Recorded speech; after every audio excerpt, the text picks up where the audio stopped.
చాలా దురదృష్టకరమైనటువంటి సంఘటన.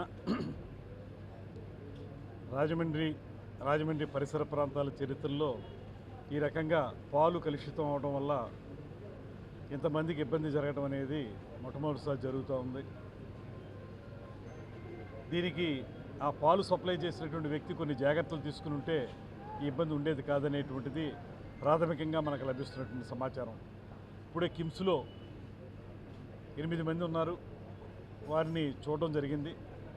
అందులో 4 వెంటిలేటర్ మీద ఉన్నారు. కొంతమందికి ఇప్పుడిప్పుడే యూరిన్ అవుట్పుట్ స్టార్ట్ అవుతుంది. అదొక గుడ్ సైన్గా డాక్టర్లు చెప్తా ఉన్నారు. యూరిన్ అవుట్పుట్ మొదలైతే కొంచెం మళ్ళీ ఇతర ఆర్గాన్లు కూడా బాగా పనిచేసి నెమ్మదిగా ఆరోగ్యం చేకూరే అవకాశం ఉందనేటువంటి మాట వారు చెప్తున్నారు. మేము భగవంతుడిని ప్రార్థిస్తున్నాం. తప్పనిసరిగా ఇప్పటి వరకు జరిగిన సంగతులు ఒక పక్కన బాధగా ఉన్నాయి కనుక కనీసం వీరైనా సరే ఆరోగ్యం చేకూర్చుకుని ప్రాణాలతో బయటపడాలనేటువంటి మాటని మనస్ఫూర్తిగా నమ్ముతూ దీనికి ప్రభుత్వం వెంటనే స్పందించింది.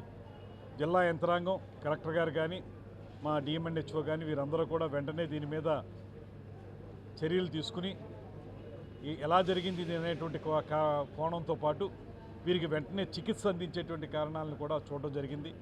ఒకే కుటుంబంలో 4-5కి ఈ రకమైనటువంటి ఎఫెక్ట్ రావడం వల్ల ఇదేమన్నా ముందు ఏదైనా ఆ కుటుంబం మీద థ్రెట్ జరిగిందా అనేటువంటిది ఒక ఆలోచన వెళ్ళింది. కానీ తర్వాత ఒకే ప్రాంతంలో ఉన్నటువంటి 15 మందికి ఈ రకంగా రీనల్ ఫెయిల్యూర్ జరగడంతో ఇదంతా కూడా పాల కల్తీ వల్ల జరిగిందనేటువంటిది ప్రాథమిక సమాచారం. దీనికి సంబంధించినటువంటి సంపూర్ణమైనటువంటి సమాచారం కావాలంటే మనకి 1-2 రోజుల్లో వచ్చేటువంటి ఫోరెన్సిక్ రిపోర్ట్స్ ద్వారా తెలుస్తుంది. అవన్నీ చూసిన తర్వాత ఆ ల్యాబ్ నుంచి వచ్చే రిపోర్ట్స్ చూసిన తర్వాత ఎక్కడ జరిగింది పొరపాటు అనేటువంటిది అర్థమవుతుంది. ఏదైనప్పటికీ కూడా పాలలో కల్తీ జరగడం వల్ల మాత్రమే ఈ రకమైన రీనల్ ఫెయిల్యూర్ జరిగి తర్వాత యూరిన్ అవుట్పుట్ ఆగిపోయింది అనేటువంటి మాట స్పష్టంగా కనబడుతుంది. అందరినీ పరామర్శించడం జరిగింది. వారి యొక్క బాధ చూస్తుంటే చాలా హృదయ విదారకంగా ఉంది. ఎవరో కూతుర్ని, అల్లుడిని, పిల్లల్ని చూద్దామని మండపేట నుంచి వచ్చి ఈ ప్రమాదం బారిన పడినటువంటి పెద్దలు ఇద్దరు తల్లిదండ్రులు, వారు పెద్ద వయసు వారు ఇబ్బంది పడుతున్న విధానం కానీ, ఒకే కుటుంబానికి చెందినటువంటి 4 ఈ ప్రమాద బారిన పడడం కానీ ఇవన్నీ చూస్తే చాలా హృదయ విదారకంగా ఉన్నాయి. ఇవి ప్రభుత్వం తీసుకోవాల్సిన అన్ని చర్యలు తీసుకుంటూ ఉంది. సంఘటన జరిగిన వెంటనే ముఖ్యమంత్రి గారు అసెంబ్లీ సాక్షిగా దీని మీద ప్రకటన చేయటం, అదేవిధంగా క్యాజువాలిటీస్కి 10 లక్షల రూపాయలు చొప్పున ఒక్కొక్కరికి ప్రకటించడం, దాంతోపాటు ఇప్పుడు ఎంత మంచి వైద్యం ఎక్కడ లభిస్తుంటే అక్కడ చేసుకోమని చెప్పి దానికి అయ్యే ప్రతి పైసా కూడా ప్రభుత్వమే చేపడుతుందనేటువంటి మాట చెప్పడం, ఇవన్నీ కూడా ప్రభుత్వం తరపు నుంచి చేసేటువంటి కార్యక్రమాలు. ఇప్పుడే ఇక్కడ చూశాను, డాక్టర్ సుధాకర్ గారి నేతృత్వంలో కిమ్స్లో మంచి ట్రీట్మెంట్ జరుగుతూ ఉంది. ఒక్క యూరిన్కి సంబంధించినటువంటి లేకపోతే క్రియేటిన్ ఇబ్బందికి సంబంధించినటువంటి డాక్టర్లు మాత్రమే కాకుండా న్యూరో ఫిజిషియన్ కానీ, ఇతరత్ర ఆర్గానిక్ సంబంధించిన డాక్టర్లు కానీ అందరూ కూడా ఇక్కడికి వచ్చారు. అందరూ కంటిన్యూస్ పర్యవేక్షణ చేస్తూ ఉన్నారు. దీంతోపాటు ఈ రకమైనటువంటి ఇబ్బందులకి ఎక్స్పర్ట్ అయినటువంటి రవిరాజా గారు అనేటువంటి డాక్టర్ గారు కూడా ఇక్కడికి వచ్చారు. ఇప్పుడు కూడా మళ్ళీ వస్తున్నారు. తీసుకోవాల్సిన ప్రతి జాగ్రత్త తీసుకుంటున్నాం. కానీ ఏదైనప్పటికీ కూడా జరిగింది దురదృష్టకర సంఘటన. దీనికి ఒకటే మేము కోరుతా ఉన్నాం, పాలు కానీ ఇతర ఆహార పదార్థాలను సప్లై చేసేటువంటి వ్యాపారస్తులు ఎవరైతే ఉన్నారో వారందరూ కూడా ప్రమాణాలకు లోబడి వారి కార్యక్రమాలు చేయాలి. లాభాపేక్ష మాత్రమే కాకుండా ప్రజల ఆరోగ్యాన్ని కూడా దృష్టిలో పెట్టుకుని పనిచేయాలనేటువంటి మాట చెప్తున్నాం. ఒకవేళ అలా చేయకపోతే ఇక్కడి నుంచి చాలా కఠినతరమైనటువంటి శిక్షలు ఉంటాయనేటువంటి మాట కూడా ప్రభుత్వం తరపున తెలియజేస్తూ, అదేవిధంగా ప్రజలు కూడా కొన్ని జాగ్రత్తలు, సురక్షితమైనటువంటి ఆహార పదార్థాలను వాడేటువంటి జాగ్రత్తలు తీసుకోవాలి. సురక్షితమైనటువంటి మంచినీరు తాగేటువంటి ఆలోచన కూడా చేయాలి. చిన్నపిల్లలు కూడా ఇబ్బంది పడ్డారు. ఇప్పుడు ఒక చిన్న బాబు అక్కడ చనిపోయారు విశాఖపట్నంలో ఈ పాల కల్తీ వల్ల. అటువంటి వాళ్ళని చూస్తున్నప్పుడు ఎంతో ఇబ్బందికరమైనటువంటి వాతావరణం కనబడతా ఉంది. ఏదైనప్పటికీ ఇప్పుడు ఉన్నవాళ్ళైనా సరే సురక్షితంగా బయటపడాలనేటువంటిది మనస్ఫూర్తిగా కోరుకుంటున్నాం. ఇప్పుడు టోటల్గా 15 మంది ఎఫెక్ట్ అయ్యారు దీనివల్ల. ఇందులో ఇప్పుడు ఇక్కడ నేను చూసిన వాళ్ళు 8 మంది ఉన్నారు. అందులో 4 కండిషను కొంచెం క్రిటికల్గా ఉంది, వాళ్ళని వెంటిలేటర్ మీద పెట్టారు. ఇంకొక 4 కొంచెం నెమ్మదిగా ఇంప్రూవ్మెంట్ స్టార్ట్ అయింది, వాళ్ళు రికవర్ అవుతారనేటువంటి ఆశాభావాన్ని డాక్టర్లు చెప్తున్నారు. మిగతా 4 కూడా వెంటిలేటర్ మీద ఉన్న వాళ్ళ దగ్గర కూడా కొంచెం యూరిన్ అవుట్పుట్ కొద్దిగా వచ్చిందనేటువంటి మాట చెప్తున్నారు. అది యూరిన్ అవుట్పుట్ రావడం అనేది ప్రాథమికంగా ఒక గుడ్ సైన్. అది నెమ్మదిగా ఇంప్రూవ్ అయ్యి అన్ని ఆర్గాన్స్ పనిచేయడం మొదలు పెడితే వారు కూడా వెంటిలేటర్ నుంచి బయటకు వచ్చి తప్పనిసరిగా ఆరోగ్యవంతులు అవుతారని నమ్మకం ఉంది. ఏదైనప్పటికీ కూడా ఇది ఒక సీరియస్ ఇష్యూ. దీని మీద భవిష్యత్తులో ఇప్పుడే కొంతమంది మిత్రులు అడిగిన విధంగా ఇలాంటి వాటికి సంబంధించి ఏదన్నా టెస్టులు చేయించాలంటే దానికి సంబంధించి పూణే కానీ ముంబై కానీ వెళ్లాల్సి వస్తుంది.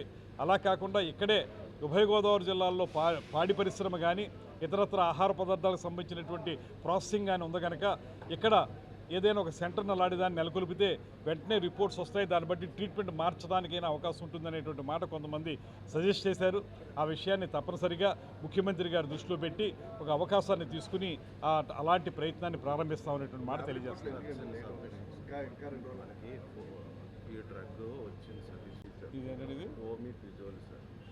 ఫోమిఫిజోల్ అనేటువంటి ఒక డ్రగ్ ఇలాంటి వాటికి సమర్థవంతంగా పనిచేస్తుంది అనేటువంటి మాట దీంట్లో ఎక్స్పర్టైజ్ ఉన్నటువంటి మన రవిరాజా గారు సజెస్ట్ చేశారు.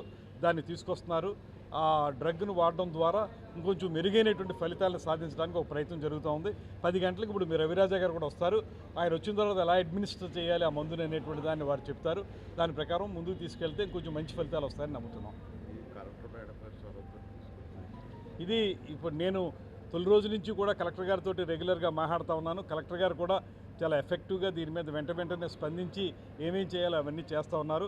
ఆవిడ దీని గురించి సంబంధించినటువంటి ఏమన్నా లేటెస్ట్ మెడిసిన్ ఏమైనా వచ్చిందనేటువంటి దాన్ని ఒక చొరవతోటి ఆవిడ చేయటం వల్ల రవిరాజా గారు కూడా దాని మీద బాగా పరిశోధించి ఈ మందు ఉపయోగపడుతుందని చెప్పారు. దీన్ని ఇప్పుడు వెంటనే వాళ్ళకి అడ్మినిస్టర్ చేయడం జరుగుతుంది. మంత్రి గారు గతంలో 15 రోజుల క్రితమే రాజమండ్రిలో ఫుడ్ అధికారులు దాడులు చేశారు. కొన్ని పదార్థాలు కుళ్ళిపోయిన పదార్థాలు రైట్ నా ఫుడ్ సేఫ్టీకి సంబంధించి ఎదుగుబడి అంటే ఎరువు నుంచి రావడం కాకినాడ ఇప్పుడు జిల్లాలో ఇడిపోయిన తర్వాత అసలు ఫుడ్ సేఫ్టీకే స్టాఫ్ లేరు.